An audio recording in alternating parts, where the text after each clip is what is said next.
പറയുന്ന സംഭവമാണ് നിന്റെ വട അതിന് മാത്രം വലിയ വടയാണോ ചെറുതാണ് എന്നുള്ള രീതിയിൽ ചെറുതാണ് നല്ലതല്ല ചെറു എടോ ഞാൻ ആകെ ഇച്ചിരി ഉള്ള ഒരാളാണ്. അപ്പൊ നിങ്ങൾ ഈ പറഞ്ഞ സാധനം ചെറുതാണ്, അത്രേ ഉള്ളൂ. അതിനെന്ത് ഞാൻ എന്ത് പറയാനായിരുന്നു. നമുക്ക് ആരും വേദി കെട്ടിയിട്ടില്ലെങ്കിൽ, അതായത് റെസ്ട്രിക്ഷൻസ് ലക്ഷ്മണരേഖ വരച്ചിട്ടില്ലെങ്കിൽ നാം തന്നെ നമുക്കൊരു വേദി കെട്ടണം. എന്നോട് ആരൊക്കെ എങ്ങനെ ബിഹേവ് ചെയ്യണം, എന്തൊക്കെ പറയാം എന്ന് ഞാൻ തന്നെയാണ് ഡിസൈഡ് ചെയ്യേണ്ടത്.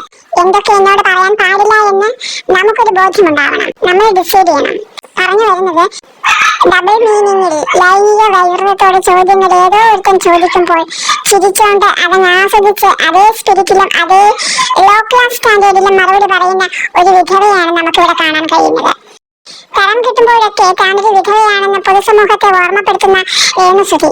സുധി എന്ന തന്റെ ഭർത്താവിന്റെ ഓർമ്മകളിൽ ജീവിക്കുന്ന രേണുസുധി ഒരു അന്യപുരുഷൻ ദയാർത്ഥത്തോടെ ലൈംഗിക അശ്ലീലങ്ങൾ ചോദിക്കുമ്പോൾ ഈ ഒരു ഉത്തരം, ഇത് പറയുമ്പോഴുള്ള ചിരി, ബോഡി ലാംഗ്വേജ്, ഫേഷ്യൽ എക്സ്പ്രഷൻസ് ഒക്കെ കാണുന്ന ചോറ് കഴിക്കുന്നവർക്ക് ഒരു പൊരുത്തക്കേട് ഫീൽ ചെയ്താൽ അവരെ കുറ്റം പറയാൻ പറ്റില്ല.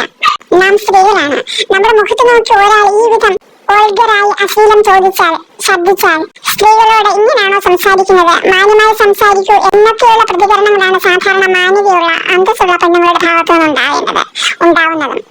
കുറഞ്ഞപക്ഷം നോ എന്ന അർത്ഥത്തിൽ രൂക്ഷമായ ഒരു നോട്ടമെങ്കിലും ഉണ്ടാവും. ആത്മാഭിമാനം, അന്തസ് ഇതൊക്കെ മെഡിക്കൽ സ്റ്റോറിൽ നിന്ന് വാങ്ങാൻ കിട്ടുന്ന കാര്യങ്ങളല്ലല്ലോ ഗേസ്. മൊബൈലും ക്യാമറയും ഒക്കെ പൊക്കിപ്പിടിച്ച് ഈ സ്ത്രീയുടെ ചുറ്റിലും നിൽക്കുന്ന പയ്യൻസിന് അറിയാം, അവർ രേണുസുധിയെ ആളെന്ന് പഠിച്ചു വെച്ചിട്ടുണ്ട്. എന്തും ചോദിക്കാനും എന്തും സംസാരിക്കാനുമുള്ള ഫ്രീഡം രേണുസുധി കൊടുത്തിട്ടുണ്ടെന്ന് അവർക്ക് നന്നായിട്ട് അറിയാം. രേണുസുധിയെ സംബന്ധിച്ചിടത്തോളം റീച്ചാണ് മുഖ്യം ബിഗിലെന്ന് കേട്ടിട്ടില്ലേ? വടയെ കുറിച്ച് ചോദിച്ചവനും വടയുടെ വലുപ്പം ചിരിച്ചോണ്ട് വിശദീകരിച്ചവർക്കും ഒക്കെ വടി വെച്ച് നല്ല പിട കൊടുക്കണം. വടയ്ക്ക് ഉത്തരം മുറിപ്പത്തലാണ്.